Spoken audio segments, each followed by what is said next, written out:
Hey, what is up guys? It's your boy Speed here, and today I want to show you this Witch Doctor game I played. I'm telling you, this hero is the future of the 5-role. Now, while I don't actually think Witch Doctor is insanely broken right now, I do believe that this hero is in probably one of the best spots it's ever been in. I really mean that. Death Ward is only a 60-second cooldown at level 1 now. It used to be 80 flat. It is now 60 flat. I mean, that's pretty insane, right? A 25% decrease in cooldown. On top of that, Maledict is better than it has ever been at level 1. And I'm going to just kind of go through my mindset to help you guys become a better Dota 2 player.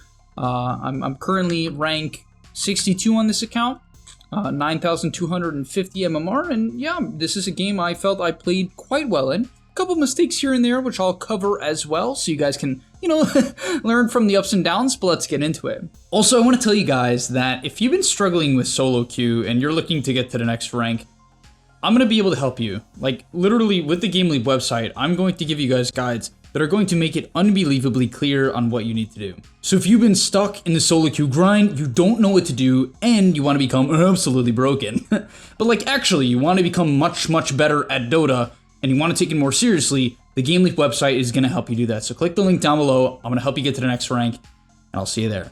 Now, I like to go stick on this hero, but the problem is if you go stick, I really like to buy Fairy Fire and a Branch as well. Just double down on those early trading items. But then the first items I'm going to ship out is a Mango and a Clarity. Everything I do as Witch Doctor is an emphasis on sapping lane XP, winning the lane, and trading my gold to stomp the enemy. I will not, and I really mean this, I will not put any emphasis if I'm playing a lane dominator on scaling my game. And this is very important because you can apply this to other heroes like Dazzle, like Crystal Maiden, heroes that you're going to really pick for the laning stage. Dazzle isn't the best example because I would say he kind of scales better as a team fighter than Witch Doctor and Crystal Maiden. But heroes like Witch Doctor and Crystal Maiden, I really think are best as pure lane dominators. So you'll see here, what I'm going to do is turn on my heal and just play the creep wave. Now, when I'm auto-attacking like this, I actually have my heal on the entire time. And because of this, my creep wave is going to stay alive. And I'm going to draw creep aggro off the enemy creeps. And this is important. Even though it's generally bad to do, it's not too bad for this strategy because I'm looking to double up the wave and then trade. I don't really know why the CK runs through the wave to hit me. I guess he felt like the stun would be worth it. And to be fair, to give him some credit, I'm pretty low on HP.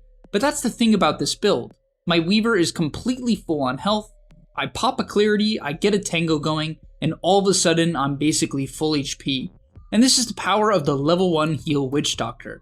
I really think this build is honestly just awesome. It does require a ton of mana regen, but frankly, look, now we have a double wave pushing into them, which isn't good in some matchups, and I'll quickly talk about that in a second. But in a matchup like this, right, something like Weaver into Skywrath CK. Skywrath CK is a difficult lane. I'm sure we could all agree with that, right? A very heavy kill lane, but the resources are very much in our favor. Half HP Sky, half HP CK, full HP Weaver, who by the way didn't have to buy any regen, and he's full HP. Keep in mind, I haven't shared him a Tango, and he's full HP. And the only reason why that is, also if you look at CS, he's had a pretty easy time. He's got 4, gonna be 5. Obviously missed a couple, that's, gonna happen. But the wave is pushing in, and because of this, we're also gonna hit level 2 first, and I'm gonna look to trade with the Skywrath, trading only max range. When the wave gets toward the enemy tower, I'm not going to look to go aggressive because obviously I don't really want to get pulled into their tower. It's too easy for them to disengage, and so I kind of want to chill. On top of that, the next thing I want to mention is, let's say you're against something like a Beastmaster and you have a Troll Warlord in your lane. I would say in that circumstance, you could actually take Maledict at level 1 and pair that with the Whirling Axes of the Troll and actually look to kind of keep the wave back a bit more and just look to play to trade. Because this heal strat, because it works on the creep wave, giga heals. Like it giga shoves the wave, and as a result, the enemy offlaner will get farmed, but it should make it a very easy time for your safe laner in the early levels. And it doesn't guarantee, but it near guarantees a pull as well. Because when I'm playing on Dire, I specifically leave this camp open. I intentionally leave this open. This I dewarded earlier on. This I leave open.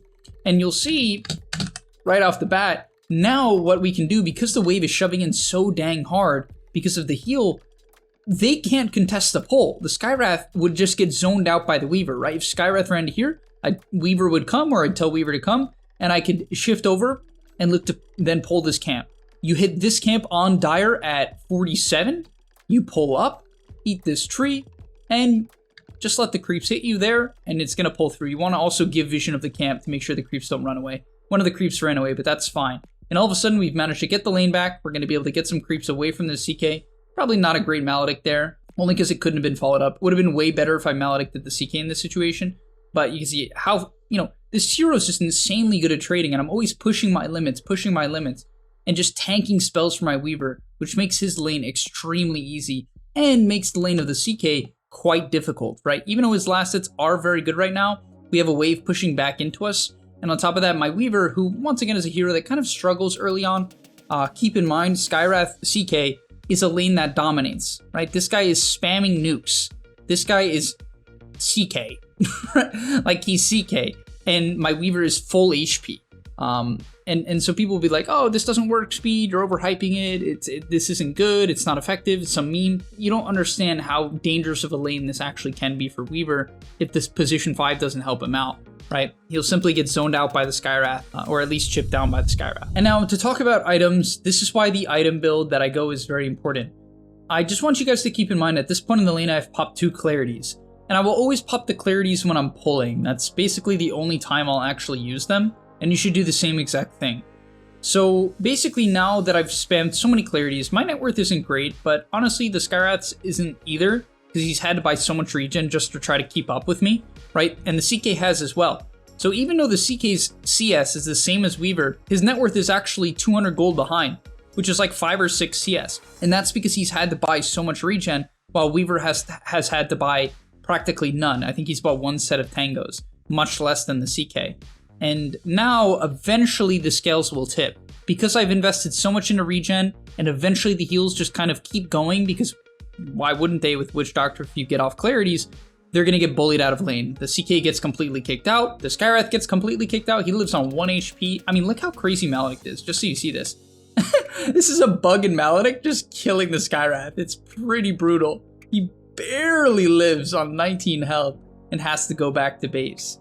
From there, because I know they have to go back to base, what I want to look to try to do is generally try to get the wave back. So I'm going to look for a side pull, a hard camp pull, only because I saw that the wave might shove in. It is, right? So the wave is shoving in. Not too hard, but it's shoving in. And so we can get the wave back once again by doing this. Honestly, this one probably wasn't great because the wave was already in a decent spot. So actually, hindsight being 2020, I think I shouldn't have pulled. Only because the CK can come contest this. Not too easily. But Weaver doesn't really want to tank the creep wave, so it's a little bit awkward for him. And so yeah, it can actually put my Weaver in a bit of an awkward position. I told him to shift over, and I'm going to get a good Maledict onto the CK, but unfortunately, the Weaver has to deal with the creep wave under tower, so he couldn't really do too much to bully out the CK. So maybe this side pull wasn't actually the best. Still kind of lets me hit CK here. Unfortunately, I'm going to end up going down. Let's just play this through. So I think I make a mistake here because I'd already wasted my Maledict. Otherwise, I honestly think this would have been fine, even though it ends up going okay. But I get gone on. I think my reaction is generally okay. Gonna kite out. Probably should have eaten a Tango here, but I do pop my Fairy Fire at the correct time. I didn't get off my Maledict though, which was a huge mistake. I really greeted out. I tried to get it off onto the CK, and so what I should have done better here is after getting initiated on, I should have just put a priority on getting it off at all. I could have just went for it here. I guess it was close and it was difficult. Unfortunately, Skywrath does end up getting first blood, but at the end of the day, this sets up for a really, really free lane for Weaver. Skywrath now once again is basically out of resources, and it mostly comes down to the fact that I'm tanking the damage for my Weaver. I'm buying the items necessary to do that. I'm trading effectively for max range. I'm not running into the enemy just unnecessarily. Obviously, I messed up a little bit there, but at the end of the day, it's very favorable. You could look at my Weaver's net worth to the CK. Things eventually tip. Eventually they'll tip, right? And that's exactly what happens. They tip. I spam so many Maledicts, so many heals, and then eventually the CK just can't keep up. And then from there, honestly, my personal favorite strategy for pubs is to just grief the lane as hard as humanly possible if I've already won it. Because Weaver can't solo bully out CK, but me plus Weaver easily can. So I come back to lane, I heal up the Weaver. I thought the CK would come back to lane and we could kill him. Unfortunately, we didn't find him, but we do find a quick kill onto the Skywrath, right? I like putting down lane wards when we're dominating. They won't really get dewarded in your average pub, but they will get, I think this ward gets dewarded momentarily because if we go on the Skywrath there and he's a good player, he's going to know we have vision at nighttime. So immediately though, I ship out another Clarity, always shipping out Clarities. Here I have, I was going to say I have no idea what I'm doing, but we made the plan to bully this guy off the creep wave, and that's exactly what we do. He misses every single creep because of the Maledict, right? We just push him off, and he gets very little creeps there. From there, I actually honestly think it probably wasn't worth it to bully him there. Kind of costed me a lot of mana. But once again, another clarity on the pole camp. We're going to be able to farm up the pole camp now, and we're level 5 at minute 7, which is almost level 5 at minute 7. I don't know why this guy wanted to trade with me so bad. Just hit him up with a quick Maledict. And look at this damage, right? Level 2 Maledict. It's actually just so much damage. Even though I only got like 3 autos off, it's just 300 HP. Such a high damage spell. Pretty crazy. And yeah, as I was saying, I wasn't kidding when I said I like to put a priority on winning my lane, because the CK is going to come back. Like, this guy has no choice, right? Because if you look at his gameplay, he's level 5, right? He doesn't want to jungle as level 5 CK. I mean, he can, and honestly, he probably should have tried. He probably should have just went and hit the large camp. But he doesn't want to do that, right? That's not the optimal play for this guy. That's like worst case scenario for him. And so I just kind of stay in the lane, and it does sometimes hurt my mid laner, but honestly, how I see it is like, if I think my mid laner can sustain or do okay, which in this case, I felt like he could. I felt like my mid laner could do at least all right. I decided to just put the main emphasis on griefing the CK, because CK is also not a hero that plays well from behind.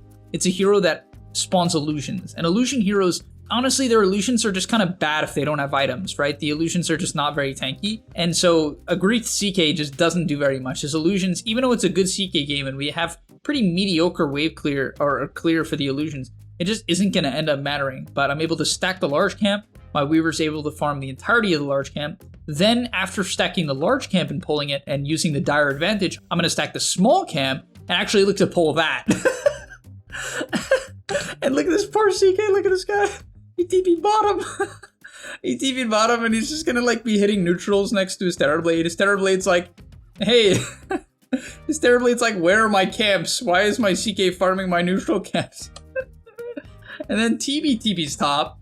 So this guy TP's top, but because I'm spam pulling, he doesn't even know what to do, right? He's gonna be like, he's like waiting for the creep wave to push, and he's blocking. He's like, where's the creep camp? I guess I'll farm a Centaur, which is like 1 creep. Creep wave gets full denied because we're pulling. I denied it again. And finally, he ends up taking my camp. But they lost like probably 400 or 500 gold worth of net worth. Look at the difference between Weaver and CK and even TB at this point in the game. It's just so drastic. So I really feel like this gameplay is unironically just good and actually extremely effective. From there, I hit my really early level 6. Some games, if the enemy feeds, which they will due to this strategy, I'll even hit a minute 8, minute 9, and I'll go for an early smoke. So I tell my Clockwork to meet me mid. We're going to smoke it up, walk up the hill, and we have a kill combo. Basically, with any stun we can kill.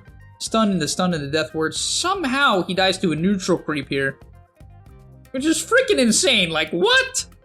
I have no idea, but it's really huge. Kill off the Terrorblade. Unfortunately, a Clockwork goes down in return, and Weaver ends up killing himself. What can you do? You know, just a bad player. I'm kidding. Yeah, but at the end of the day, it's just super worth it. From there, I wanted to actually smoke into their jungle and get a kill. However, I will admit this ends up really not working out, and the only reason why is typically as a position 5 you play with your team, right? But with Witch Doctor, you're one of the only heroes in Dota that can unironically solo kill people, right? Like you actually solo kill people. It's a little bit hard against a high armor hero like TV. Unfortunately, he also didn't position too closely to me, and my Death Ward hit his illusion a little bit there. Because honestly, if my Death Ward didn't hit his illusion, he might have died. Because you'll see in this clip here, he actually has to panic sunder his teammate. He would have died. No, he would have died to that last Maledict tick. If my other Death Ward hit him, he would have straight up died. And there's no debating that, right? 57 damage, of course he would have died if I hit him with like 3 or 4 more Death Ward ticks. So bit of a misplay on my part. That's usually what I like to do. And if you can solo kill the carry, it just baits TPs, right? The enemy will respawn and then kill you. And it's like they commit all of their resources and time into killing a position 5 Witch Doctor. So I really like to go for these deep wards that also kind of control the pace of the game. Even there, I don't know if the deep ward's set up for that Pango kill, but I'm kind of just looking to always swing the map and kind of keep the enemy on their toes, right? I'm just always mixing up where I am, and sets up for a nice little CK kill. And this is the buff to Witch Doctor. I really mean it, because people will tell me, oh, 10 seconds on Death Ward, that doesn't matter. I don't need that. Of course it matters. Like, it matters so much, right? For instance, right here, it's a 2-second cooldown before I'm able to use it. It literally comes up right as I'm ganking this guy, right? Because when you're playing at a really, really high level and you guys are getting better at 5, you're going to be able to, you're going to be able to see moves ahead of time. You're going to be able to just constantly make these moves be one step ahead of the enemy and just, yeah, make crazy moves on the map. I'm able to also find a D ward, and every single second counts. Unfortunately, I went for a really nice deep ward here, which I honestly think would have been really good, because with Lycan, we're going to look to eventually take mid tower, and I was just going to sit in these trees and look for a play here, because eventually someone will come, and I can honestly kill them with Death Ward. Once again, that's kind of my main strategy. But unfortunately, I ended up getting spotted, which was really sad, because then they assumed I had a ward here. High MMR players will assume you have a ward if you're camping in a dark area. And so, yeah, it gets dewarded, which is really a bummer, because... Oh, it's also, I forgot, the position 5 of the enemy team is my position 5 friend, my position 5 player on my team, Albino, and he knows I like to do that, so bit of a bummer, but yeah. In terms of mistakes, the next few mistakes, I mean, technically I tank a gank, but it's definitely not worth it, considering it doesn't really open up anything. My team was farming anyway, and we definitely knew they were there, so that was definitely not worth it. Dying like that it's not space, it's just bad. So I don't recommend that. From there, I actually ran bottom, and I think I feed again, which is also not good. It's also not space, even though it does end up setting up for a kill on Pango, which I will admit might not have happened if they had the resources to go on, or they didn't go on me bottom. Maybe he doesn't die. That's all I'm saying, all right? You know. Also, they don't have resources to kill this Lycan top. So, do I think feeding bottom is good there? No, but also at the same time, I mean, kind of yes. Like, that's why when support players, like, strictly play passive and just play behind their teammates, especially when they are either a wave clear hero or a solo kill hero. Like, if you're playing something like Oracle, I don't really want you in the side lanes, right, guys? You're not going to clear the wave effectively. Maybe if you're, like, a couple XP off level 6, fine. But you're not going to clear the wave. You don't want to ulti yourself. It's just not worth it. Like, even here, like, I will admit, Witch Doctor is also not a hero that should be clearing side lanes basically ever, because he doesn't do it fast. He doesn't have a disengage, and so it's not a good hero to be doing this, and I definitely regret my decision. Once again, do they kill me instead of a teammate and Skywrath ulti me? Yes, but it's not worth it. It's much better if I stay alive, kind of just assume they're there and connect with my team. I love this play. This is my favorite play to make. So this is how you catch people off guard. Is it a bit psychotic? Yes, but I will admit, even if I didn't end up killing anyone here, I do like getting down this deep ward, because it's going to tell us generally where the enemy carry is, because we're going to see if he's farming back to this camp, and that brief glimpse of information can actually set up for a smoke play later on into the game. So these deep wards, especially as a hero like Witch Doctor that is so trash at team fighting, are good, because I can also set up for plays like this. Was I a little bit lucky here? Yeah, I mean, you could call it luck, but it was skill, right? There's only ends up being 2 creeps. I set up this on Somnus, who's actually the mid laner for RNG, I believe. I think the second best Chinese team, and you know, we hit him up with a little solo kill going on here. Because Maledict goes through Pango roll, right? It does, because when you apply Maledict on someone, it can't be dispelled, and the damage actually goes through BKB. It's one of the weirdest spells in Dota, but that's how it works. And as a result, I don't think I get the XP. Oh no, I did, which was hype. I got the XP, full level, solo kill into the Pango. I think the Clock also got the XP at the end there. Yeah, he definitely did. Oh yeah, I think he gets like a full level. Yeah, just gets a full level. So we both got a full level. We get a little solo kill, defend the tower, open up the map, right? We kind of give information. Obviously hit Somnus with the question mark tip. I was with my friends in a call this game. You know, we were joking around. People are gonna hate me for that. I'm gonna include it in the video anyway, just because it's funny. But either way, these plays, you know, this is why this hero's fun, man. You can just be a terrorist. From there, I think buying your shard is a real necessity. I think Windlace and a Fluffy Hat as well as Raindrops are required every game. I think honestly not buying these stat items is just a sin, because you basically want to buy as much time as possible when you get gone on at any point in the early game. So if you don't have these items, you kind of just die in like 1 spell or 2 spells instead of 3 or 4. And it ends up being a huge difference in terms of your ability to have impact. So I decided to clear mid-wave here only because I don't know, I just felt like I wanted to do that. On top of that, I wanted to look for a ward at some point. So, okay, maybe it wasn't the best idea to try to solo kill their mid laner again. But I will admit, if there's any hero that could try, it's Witch Doctor, because also when you're next to the small camp, it has a pretty big bounce range, so it's able to bounce back to the Pango. And if I was level 12, if I was having a slightly better game, he didn't have an illusion rune to disjoint my Death Ward, because he actually did. It ended up hitting the illusion. I had to redirect it. I might have been able to kill him because I had my Voodoo Switcheroo for the end, and you'll see he ends up getting pretty low at the end of this, right? Look at his HP at the end of this. 400 health, nearly another solo kill. Once again, without the illusion rune, probably a solo kill. If I got off my wand Voodoo Switcheroo, probably a solo kill, and that's just how this hero works. And that's why playing alone, especially if you know they don't have a hero that can kill you full to nothing, is really good. It's really good just to force out spells and force out HP. Like, yeah, the Pango kills me, but it's like, whatever, right? He's 400 HP. He can't even go in, right? He has to be so careful about going in. And if I played it better, I might have been able to kill him. Or if I was just level 12, which realistically I could be. It's almost a doubling in damage on the Death Ward. From there, in the mid to late game, you want to play wards with stuns. Sometimes you could just play wards by yourself, but we have these two really good mid wards, so that's what we're going to do. I'm going to play the mid ward. End up tanking a smoke gank here. And it's very important that when I get blinked on, I pop my Voodoo Switcheroo. And at this point in the game, guys, your hero is not that good. I'm just going to keep it real. Like, Maledict's a great spell, but you got to get it off and has a shitty cast range, so like, it's kind of bad in that regard. So you got to bait to get it off or get a really sneaky angle or have a blink dagger, which is why I go blink dagger generally. And then your ulti is just trash. It's just a horrible ability. It really is. In teamfights, it's just so bad in most situations.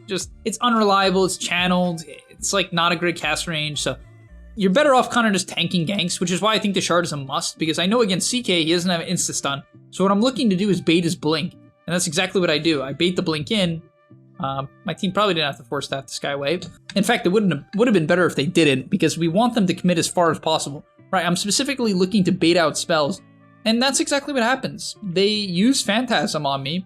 They use Rolling Thunder because they expect my team to counter-initiate here, and that's somewhat true, but once again, my hero, it's just not that useful. I definitely should have Maledicted the CK and not the Rolling Thunder Pango, because it doesn't go through BKB. It only does damage if you cast it before the BKB, not during the BKB. So you got to get it on them before, and then it owns BKB heroes. If you don't do that, it doesn't do anything. So should have gone the Maledict onto the CK. That would have been huge because he's a really high HP hero. But we tanked the initial go. We tanked the CK initiation. And that makes the game really easy for my Alchemist, right? Because now he has full vision of their Chaos Knight and his simple pickings, right? Full vision, Phantasm dead. He just gets a clear jump onto this guy, able to kill him off, and my team kind of just can go on whoever they want. The Weaver's able to go onto the Ogre here, and it's a pretty freaking free fight. Really nice Wild Wing pullback by the Lycan there. Unfortunately, the Pango does end up getting out, but if I got the Maledict off on a CK, we might have even been able to get more there, because he would have died way faster. And honestly, because Witch Doctor has such bad cast ranges, you have to play on wards. Like, you can't really... I mean, this is the case with every hero in mid to late game, but if you're a 5-player, like, you want to force your team to play wards by being by the wards. You want to tell them go on this guy if they're by a ward. Like, just play vision. Wherever you put, you dictate the pace of the game. That's why when people tell me, like, I'm the 5-player, but I can't have impact. It's like, bruh, you have arguably the most important mid to late game job in the game.